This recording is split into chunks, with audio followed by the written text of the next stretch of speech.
What happens when Britain's most beloved comedy genius sits down for what should be a simple morning chat and instead finds himself face-to-face with a host who thinks she can tear him apart on live television? It only took 29 seconds for Lorraine Kelly to make the comment that would destroy her reputation and turn her own show into a battlefield she could never win. The morning started like any other at the ITV studios. Lorraine Kelly sat in her bright yellow chair, her fake smile already plastered across her face as she prepared to interview Rowan Atkinson. The man behind Mr. Bean, Johnny English, and Blackadder was there to talk about his latest project. Simple enough, right? Wrong. From the moment Rowan walked onto that set, something felt different. The usual warmth that guests received was nowhere to be found. Instead, Lorraine looked at him like he was some kind of circus act she had to tolerate. "Right then," she said, not even bothering to stand up as he approached. "Rowan Atkinson, everyone, the man who made a career out of not talking." The audience laughed nervously. Rowan smiled politely and took his seat, but you could see something flicker across his face. A tiny crack in his usual calm demeanor. "Thank you for having me, Lorraine," he said, his voice measured and professional. "Oh, we had to really," she replied with a laugh that sounded more like a bark. "I mean, your people have been calling us for weeks, desperate to get you on, weren't they?" The first red flag. Rowan's eyebrows raised slightly, but he maintained his composure. "Well, I do have a new film coming out, so naturally we thought your viewers might be interested." "Might be," Lorraine said, flipping through her notes with exaggerated boredom. "Though I have to ask, and forgive me for being blunt, but don't you think you're getting a bit old for all this physical comedy nonsense? I mean, you're not exactly a spring chicken anymore." The studio fell silent. Even the cameraman looked uncomfortable. This wasn't playful banter. This was an attack disguised as an interview question. Rowan sat back in his chair, his jaw tightening just barely. "I'm sorry. Could you repeat that? Oh, come on. Don't play dumb with me," Lorraine said, leaning forward like a predator sensing weakness. "You're 68 years old. Isn't it time to hang up the rubber faces and silly walks? Leave it to the young people." "I wasn't aware there was an age limit on entertaining people," Rowan replied, his voice still calm, but with an edge creeping in. "There isn't officially," Lorraine said with mock sincerity. "But there's something rather sad about watching an old man try to be funny, don't you think? It's like watching your grandfather try to be hip, embarrassing for everyone involved." The audience gasped. This was live television and their host had just crossed a line that should never be crossed. But Lorraine wasn't done. "I mean, let's be honest," she continued, clearly enjoying herself now. Mr. Bean was what, 30 years ago, and it wasn't exactly Shakespeare, was it? A grown man acting like a toddler. What does that say about British comedy standards? Rowan's hands were clasped in his lap, his knuckles turning white, but his voice remained steady. "Mr. Bean has brought joy to millions of people around the world. Children, adults, families. I'm rather proud of that." "Are you though?" Lorraine pressed, sensing she had him on the defensive. "Because from where I'm sitting, it looks like a man who peaked decades ago and is desperately clinging to relevance. When was the last time you did anything genuinely funny? And please don't say Johnny English, because we both know that was just Mr. Bean in a suit." The temperature in the studio seemed to drop. Crew members were looking at each other in disbelief. This wasn't an interview anymore. It was character assassination. Rowan said quietly. "I came here to talk about my new project, not to be psychoanalyzed by someone who thinks morning television makes them qualified to judge artistic merit." "Oh, artistic merit." Lorraine laughed, slapping her knee dramatically. "Listen to him, everyone. Artistic merit from the man who built his career on pulling faces and falling over." She turned to the audience, encouraging them to laugh along with her mockery. But the audience sat in stunned silence. They hadn't come to watch their childhood hero get torn apart by a bitter talk show host. "You know what I think?" Lorraine continued, turning back to Rowan with venom in her voice. "I think you're jealous. Jealous of real comedians. People like Jimmy Carr, Sarah Millican, people who actually have wit and intelligence. People who don't need to resort to playground antics to get a laugh." Rowan's composure was cracking. You could see it in the way his left eye twitched slightly and how his breathing had changed. This man who had spent his entire career being gracious and professional was being pushed beyond his limits. "Those are fine comedians," he said, his voice tight with controlled anger. "But comedy isn't a competition, Lorraine. There's room for different styles, different approaches. Is there though, she shot back. Because it seems to me like your style went out with the arc. Physical comedy is dead, Rowan. Dead and buried. And the sooner you accept that and step aside for people with actual talent, the better off we'll all be. That was it. The moment everything changed, Rowan Atkinson, the man who had made the world laugh for 40 years, who had brought happiness to countless lives, who had never said a bad word about anyone in public, had finally heard enough. He sat forward in his chair, his eyes locked on Lorraine's face. When he spoke, his voice was quiet, but carried the weight of decades of professionalism and dignity. Talent, he said slowly. You want to talk about talent, do you? Lorraine sensed she might have pushed too far, but it was too late to back down now. Yes, let's talk about talent right then, Rowan said, standing up from his chair. The studio light seemed to dim as Rowan Atkinson rose to his full height, towering over the woman who thought she could destroy him with cheap shots and playground insults. Lorraine Kelly, for the first time in the entire interview, looked genuinely nervous. Sit down, Rowan, she said, trying to regain control of her own show. We're in the middle of an interview. No, Rowan replied, his voice cutting through the silence like a blade. We're in the middle of an ambush, and I'm done being your victim. He turned to face the audience, his back to Lorraine, and when he spoke, every person in that studio hung on his every word. Ladies and gentlemen, I've been in show business for over 4 decades. I've worked with some of the most brilliant minds in comedy. I've performed for royalty, for children, for people in every corner of this planet. And in all that time, I have never, not once, encountered someone so desperate to tear down another person's life's work just to make themselves feel important. Lorraine's mouth fell open. This wasn't the quiet, polite man she thought she could bully. Now hang on a minute, she started. But Rowan raised his hand without even looking at her. I'm talking now, he said firmly. You had your turn. You had 20 minutes to show everyone watching exactly what kind of person you are. Now it's my turn. He turned back to face her and the look in his eyes made her sink deeper into her yellow chair. You want to talk about talent, Lorraine? Let's talk about your talent. What exactly is it that you do here? You read from a teleprompter. You ask questions written by other people. You smile on cue and pretend to care about celebrities you've never met. Where's the talent in that? The audience was dead silent. You could have heard a pin drop in that studio. At least when I pull a face or take a pratfall, I'm doing something. I'm creating a moment of joy for someone.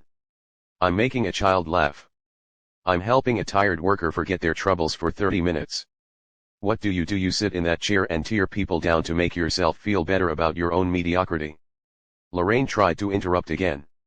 I think you're being rather unfair. Unfair? Rowan's voice rose for the first time. You just spent 20 minutes telling me I'm too old, that my work is worthless, that I should step aside for real comedians. You called my life's work embarrassing. You compared me to a desperate grandfather trying to be hip. And you think I'm being unfair? He started pacing now, his hands animated as he spoke. The physical comedian was gone, replaced by a man with 40 years of frustration finally pouring out. Do you know what Mr. Bean has done for this world? Do you have any idea? I've received letters from parents telling me their autistic children spoke their first words while watching Bean. I've heard from soldiers in Afghanistan who said my films helped them get through the darkest moments of their lives. I've met children in hospitals who forgot about their pain for an hour because of something I created. Lorraine was shrinking visibly in her chair now. Rowan, I think we should. But what have you created, Lorraine? What's your legacy? 30 years of asking celebrities about their new haircuts. 30 years of reading gossip off cards and pretending it's journalism. You sit there judging my work, but what work? Where's your creative output? Where are the things you've made that will outlast you? The cameras were still rolling.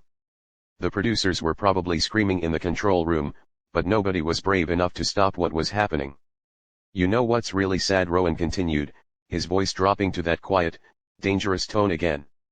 It's not an old man trying to make people laugh.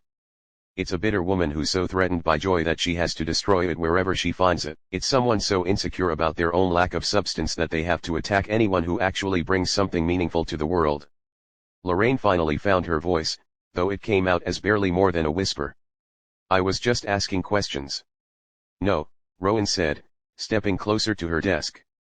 You were trying to humiliate me on live television. You thought you could take down Rowan Atkinson because you figured I was just a quiet little man who wouldn't fight back. You thought wrong. He leaned forward, placing both hands on her desk, looking directly into her eyes. Let me tell you something about comedy, Lorraine. Real comedy comes from truth. It comes from understanding people, from seeing their struggles and their joys and reflecting them back in a way that helps them cope with life. Physical comedy, the kind you mock so easily, is the purest form there is. It crosses every language barrier, every cultural divide. A child in Japan and a grandmother in Scotland can watch the same pratfall and both burst into laughter. That's not easy. That's not simple. That's miraculous. The audience began to murmur their agreement. They could feel the shift happening. The victim was becoming the victor. But what you do here, he continued, gesturing around the studio. This isn't about bringing people together or making their lives better. This is about feeding your own ego. This is about making yourself feel important by making other people feel small, and frankly it's pathetic. Lorraine looked around desperately as if hoping someone would rescue her from this nightmare she had created. You called my work playground antics, Rowan said, straightening up again. Well, maybe that's exactly what the world needs more of. Maybe we need more playground joy and less boardroom cruelty. Maybe we need more people willing to look foolish if it means making someone else smile, and fewer people like you who think tearing others down makes them look smart. He turned to the audience again, his voice growing stronger with each word. I've been called a lot of things in my career. Silly, childish, simple. And you know what, I wear those labels proudly, because if being silly means bringing happiness to millions of people, then I'll be silly until the day I die. If being childish means remembering what it's like to find wonder in the world, then I'll stay childish forever. And if being simple means I don't need to hurt other people to feel good about myself, then simple is exactly what I want to be. The audience erupted in applause. Not the polite, prompted applause of a morning show, but genuine, heartfelt appreciation for what they had just witnessed. Lorraine sat frozen in her chair, realizing too late that she had picked a fight with the wrong person. The applause died down, but the energy in the studio remained electric. Rowan Atkinson stood there, composed once again, while Lorraine Kelly looked like she wanted to disappear into her bright yellow chair, but he wasn't finished. Not yet. You know what the real tragedy is here, Lorraine, he said, his voice now calm but carrying an weight that made everyone lean forward to listen. It's not that you don't understand comedy. It's that you don't understand people. Lorraine opened her mouth to respond. But no words came out. She was completely out of her depth. Now when you mock physical comedy, when you call it childish and outdated, you're not just attacking me. You're attacking every person who ever found comfort and laughter during their darkest hour. You're dismissing every child who learned that it's okay to be different by watching someone celebrate their own quirks on screen. He walked closer to her desk again, but this time there was no anger in his movement. There was something far more devastating. Disappointment.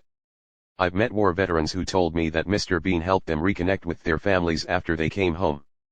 I've spoken to teachers who used my films to reach children who had given up on learning. I've heard from carers who said my comedy gave them 5 minutes of peace while looking after loved ones with dementia. The studio was so quiet you could hear the hum of the cameras. But to you, all of that is just playground antics. All of those moments of human connection. All of that healing through laughter. It's just an old man making faces. Do you see how small that makes you, how limited your understanding of what entertainment can be? Lorraine finally found her voice, though it was shaky and defensive. I never meant to suggest that your work hasn't helped people. Didn't you? Rowan tilted his head slightly like a teacher correcting a student. Because that's exactly what you suggested. You said my comedy was embarrassing. You said it was time for me to step aside. You compared me to a desperate old man clinging to relevance. Those were your exact words, weren't they? She nodded reluctantly, knowing that millions of people had just heard her say those things.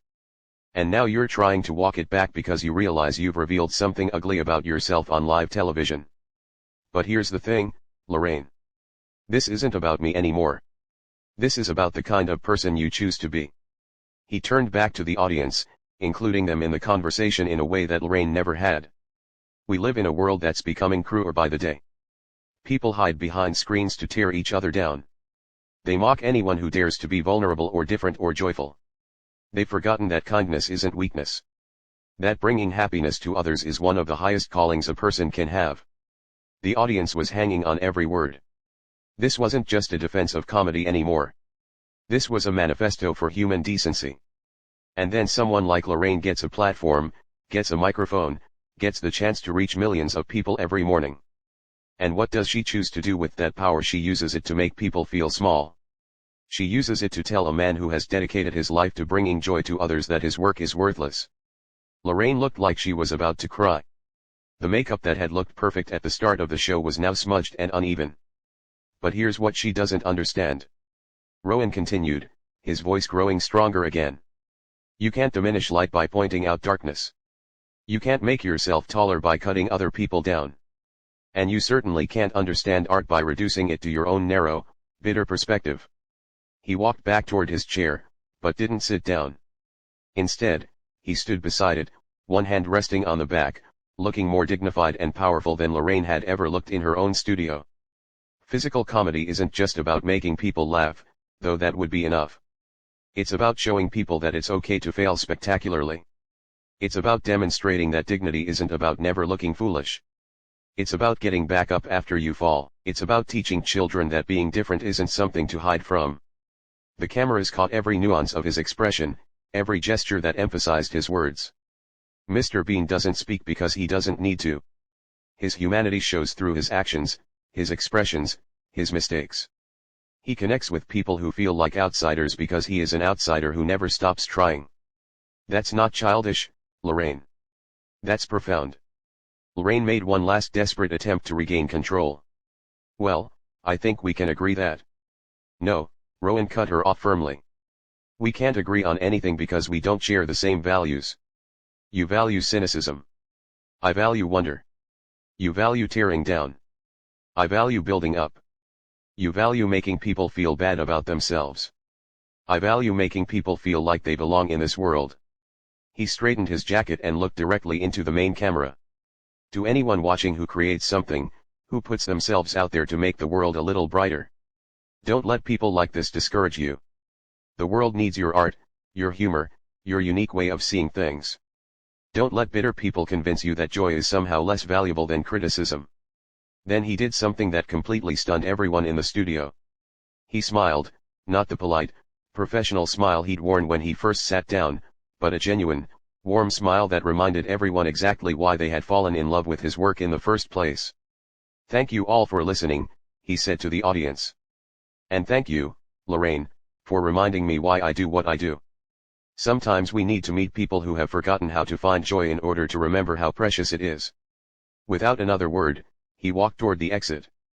The audience rose to their feet, applauding louder than they ever had for any morning show guest.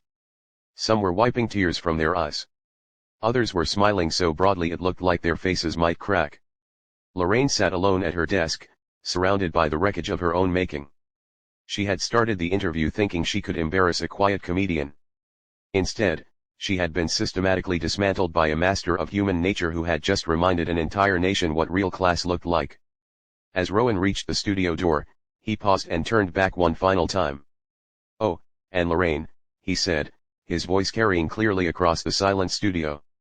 The next time you want to interview someone about their life's work, you might want to actually watch some of it first. You'd be amazed what you can learn when you approach something with an open mind instead of a closed heart. The door closed behind him with a soft click that somehow sounded like the final note of a symphony. The audience continued applauding until the producers finally cut to commercial, leaving Lorraine Kelly alone with the consequences of her cruelty and the knowledge that she had just been outclassed by a man she had tried to humiliate. The greatest physical comedian of his generation had just delivered the performance of a lifetime without pulling a single face or taking a single pratfall. He had used nothing but words, wisdom, and an unshakable belief in the power of human kindness to turn a vicious attack into a masterclass in dignity. And somewhere in the silence that followed, you could almost hear the sound of a career ending and a legend being